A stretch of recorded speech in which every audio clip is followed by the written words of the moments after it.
Hi there, I'm Jim Zirin. Welcome back for more conversations.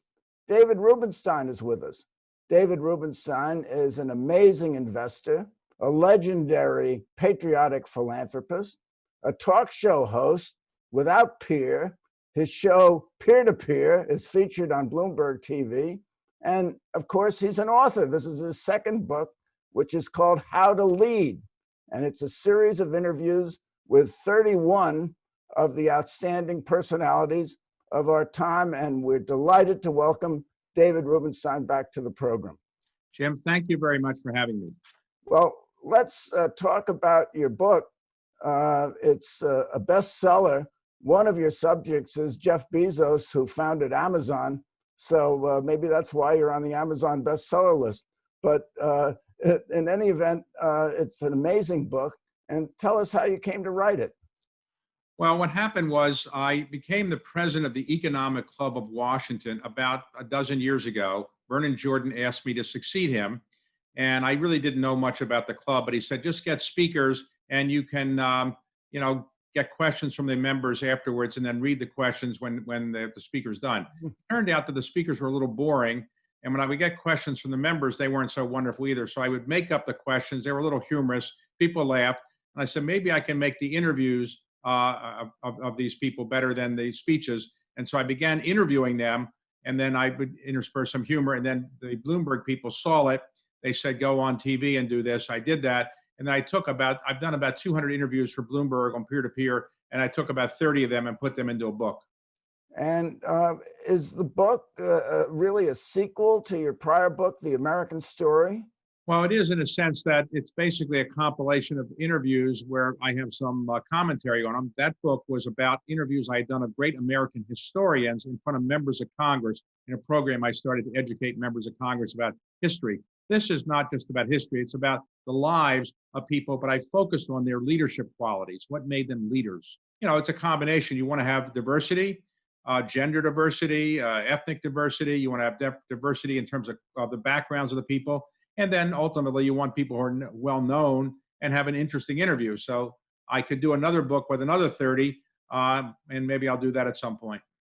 Well, we'll look forward to that. But looking through the book, you see that almost all the people that you interviewed were kind of an only in America story. These are not people born to great wealth. These are not plutocrats, aristocrats.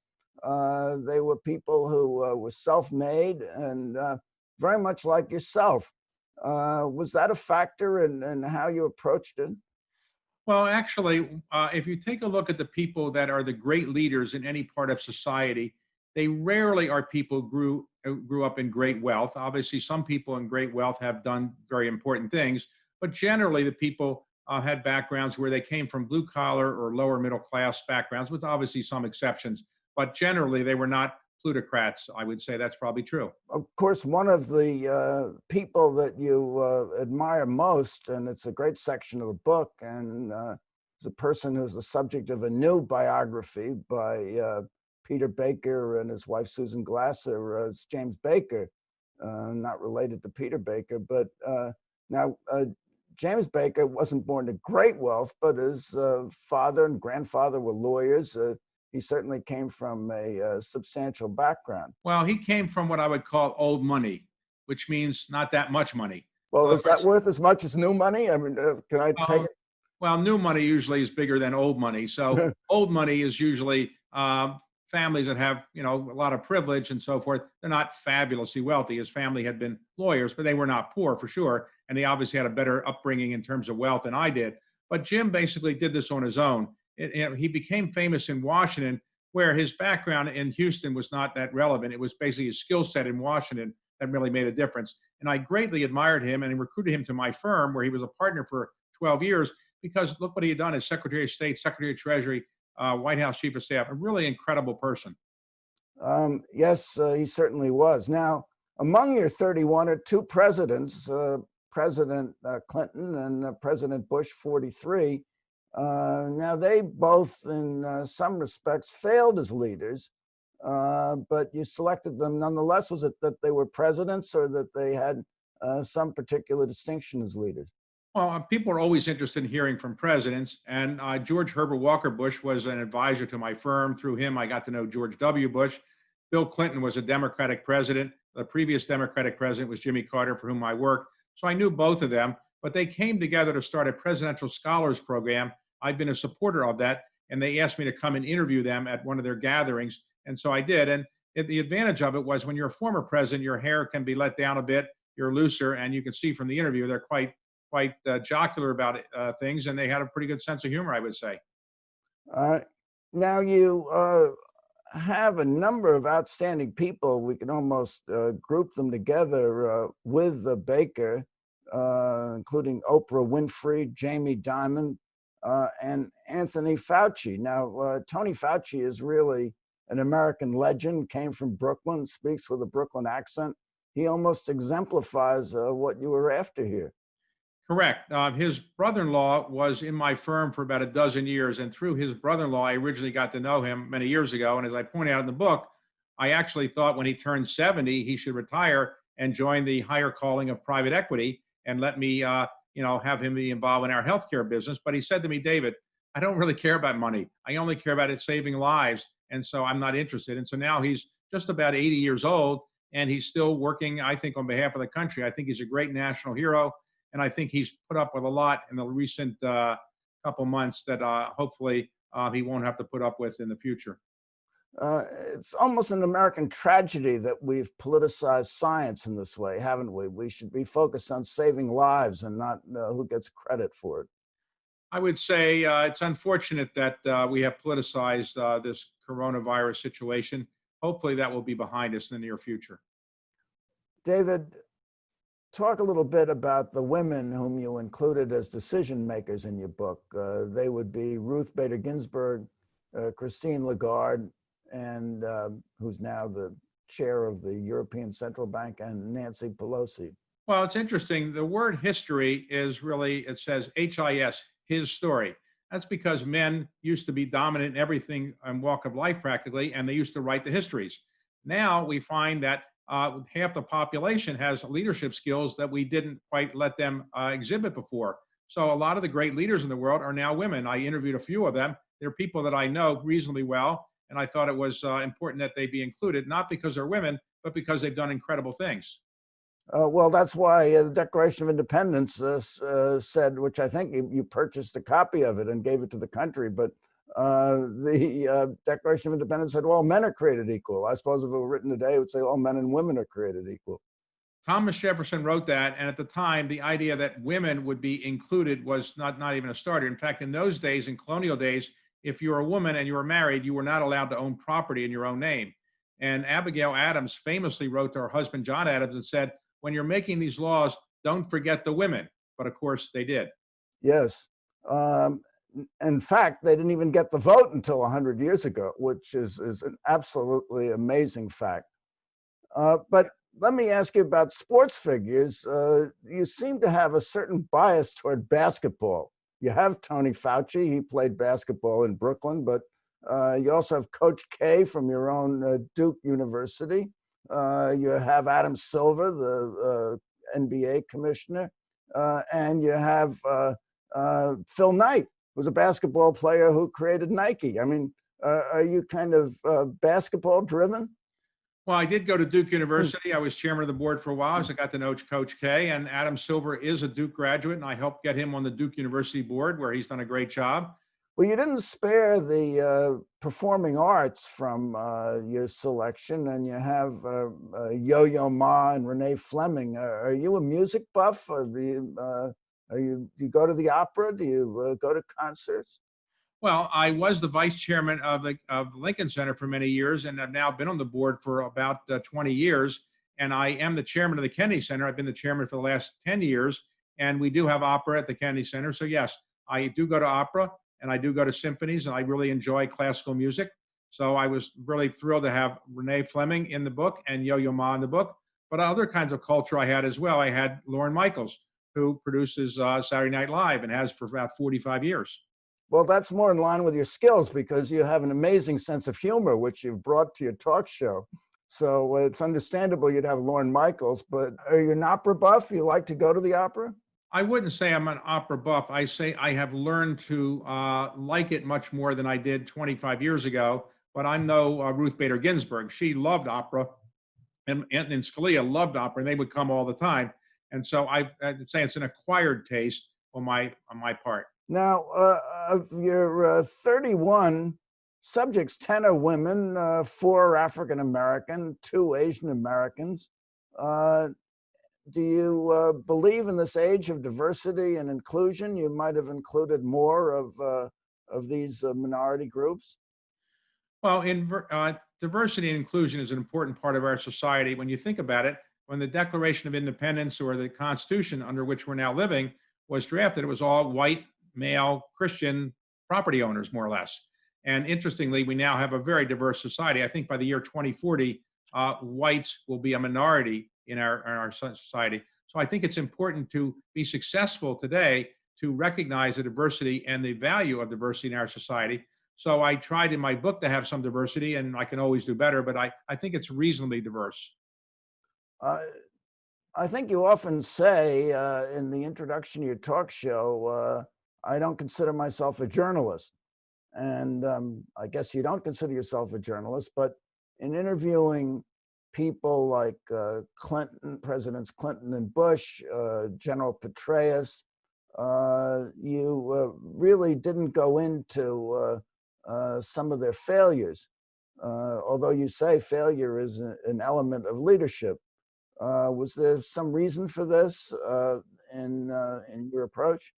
Well, yes. My job is not to be a journalist. There are more than enough journalists out there, and there's nothing that I'm going to add to what they can do.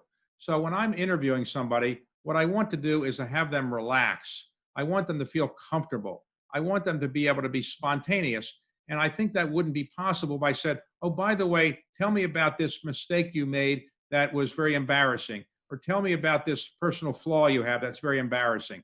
So I don't really do that. There are other people that can do that, and people can judge whether they want to watch what I do or not. Well, you did press Condoleezza Rice and Colin Powell on the decision to go into Iraq. And I was curious why you didn't really cover that with President Bush. Well, President Bush was a interview where I was doing with Bill Clinton, and I was really talking about there what the presidency was and so forth. And I didn't think, given the tone of it, that President Bush was going to say anything different about Iraq than he previously said before. What he said about it from the time that he started into Iraq is pretty clear, and I didn't think I was going to add anything to that. And what I'm trying to do is to get people to say things they haven't said before. And so if I asked President Bush about Iraq, I didn't think he was going to say, "You know what? I've been wanting to tell people that I made a mistake there." I didn't think he was going to say that. So I thought it'd be better to ask questions that people don't usually ask him. Well, you did that. So, what would you say are the elements that go into a great leader? Well, I tried in my book to say these are the qualities that I admire and that I think are. Obviously, there have been courses written, books written, an enormous amount of courses taught on leadership. But the ones I think are important are luck, because you have to have some luck to get where you're going to go. You have to have a vision of where you want to go. You have to have hard work, focus on what you want to do, narrow your interests so you're focused for a while. You have to share the credit. You don't have to communicate with your followers. I think integrity is important. I also think that humility is important. Now, obviously, leaders we know, you and I know, are not always humble. And sometimes there's a lot of arrogance. And I suspect that Napoleon was arrogant. I suspect Alexander the Great, who attached the great to his name, was probably arrogant. But the people that I admire probably are people that are more humble. Um, yes, although there's a certain amount of ego that goes into being a leader, isn't there? You can't be self-effacing and be a great leader. I think it's possible to be relatively modest and self-effacing. I met Nelson Mandela, and I would say they didn't have a gigantic ego. Obviously, if you're going to be a leader, you have to say to people, "Follow me," or you have to want people to follow you. You have to be happy they're following you, and there's some ego in that. But you can have ego without being overwhelming in your arrogance about it or telling people how powerful or how brilliant you are. I do think that that's possible. But sure, if you're going to be a leader, you have to have some ego, because otherwise you wouldn't want to be a leader. By the way, we went into sports, and there seems to be, particularly these days, an intersection between sports and politics. And I think in your interview with Adam Silver, you went into his decision to support players who went on strike following the killing of Jacob Blake. So do you believe that there's a place for politics in sports? I mean, do you admire players who refuse to take the knee or who took the knee? Well, And support Black Lives Matter? Well, traditionally, athletes were athletes and they weren't supposed to do anything else. Now, I think we recognize that athletes have brains, they have a role in society, and they shouldn't be just closed off from the issues that affect society. So I don't have any problem with athletes saying what their views are on things, and it doesn't bother me particularly if done in a respectful and a way that makes the message, but doesn't detract from the overall sport that they're trying to be part of. Well, Adam Silver thought it was a mistake that the NFL expelled Kaepernick. Did you agree with him? Well, I think the NFL has said that now. I think the commissioner of the NFL, Commissioner Goodell, has said that he thinks it was a mistake. And but my saying it was a mistake wouldn't be really newsworthy because I think everybody is now saying it's a mistake. It was a mistake.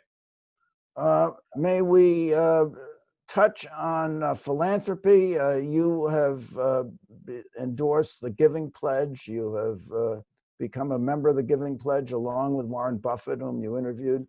Can you tell us a little bit about the Giving Pledge and what your thinking was? The Giving Pledge is a informal agreement that people sign up to, but it's not binding in law, which says you're going to give away half your net worth during your lifetime or upon your death. Initially, there were 40 of us who signed, and now there are about 220. And basically, it's trying to say to people, philanthropy is a good thing, encourage people to give away more. But there aren't enough people that have signed it to have a big impact on the world unless other people who are not signers or people who are not wealthy enough to be a part of the Giving Pledge begin to do more. So my goal is to get everybody to recognize that philanthropy should be a part of their life, not just by giving away money, but giving away their time and their energy and their ideas. Time is much more valuable than your money because you can't get your time back. I think the Giving Pledge has had a reasonable impact, but it's not going to solve all the world's problems. There just aren't enough wealthy people to solve all the world's problems through philanthropy. Well, it's interesting that a great deal of your philanthropy has been patriotic philanthropy. The refurbishing of the Washington Monument, of Monticello, of Montpelier, where James Madison lived. But the proceeds of your book are given to the Johns Hopkins Children's Center. Does this represent a shift in your emphasis? Well, that 90% of my money goes to health and education and has always been. About 10% goes to what I've called patriotic philanthropy. It gets 90% of the attention because very few people are doing it. So I put up, let's suppose at Sloan Kettering, let's suppose I've given a very large sum for Pancreatic Cancer Center. The amount of money I put up there dwarfs the amount of money that I put up to fix the Washington Monument, the Lincoln Memorial, the Jefferson Memorial, but other people aren't doing it, so it gets more attention. Now, you worked for a time in the Carter White House. So that is certainly part of your background where you were so close to power. And you certainly weren't too shy to ask Condoleezza Rice or Colin Powell whether they ever thought of running for president or whether they would think of running for president. Would you ever think of running for president, David? I thought of running for president of the student government maybe once, but no, I don't think people who've been in the private equity world are probably going to be that popular if they were to run for office. And so there hasn't been any great demand for me to get back in government. I was in government when I got inflation to 19%, interest rates to 15%, and I got a feeling people might remind voters of that. So I'm quite content in doing what I'm doing now. And again, I don't think there's been any great demand. Also, I have the problem that I'm too young. I'm only 71 years old. And if you're going to be president of the United States, you got to be like 78 or something like that. So I'm just too young. And maybe when I get a little more mature, I might consider it. We can wait and we can hope. Perhaps you'll campaign against the carried interest. We don't know. You never know. I do think that, look, if President Trump had said, I want to support carried interest, maybe he would have been reelected. I think that was a key provision that people didn't campaign on. Okay, now you've mentioned President Trump. Did you consider adding him to this illustrious list of leaders? I did interview President Trump before he was president at the Economic Club of Washington. He came in, he loved the interview, said it was one of the best he'd ever had. And I didn't I was going to interview him subsequently, and I went to the Oval Office to see him about a year ago to talk about letting me do another interview, and we just couldn't get it scheduled when the pandemic came up and so forth. So, but I'm happy to interview him again. I hope I have a chance to interview him again, and I would like to ask him what was the presidency really like, and was it up everything you thought it would be, and to see whether he'd be happy to talk about things he did right or things he did wrong and what he's learned. But I suspect that he will probably run again. So we'll have a more opportunity to know his views on the presidency soon. Well, he claims he's been reelected, so he might be constitutionally barred from running again. Well, if he serves, obviously, yes. But if he doesn't serve again, he would be eligible to run again, and he'd be the same age in 4 years as Joe Biden is now. So you never know what's going to happen. But he wasn't in this book. If I get to interview him again, I'll be happy to do that. Has he been an effective leader in your view?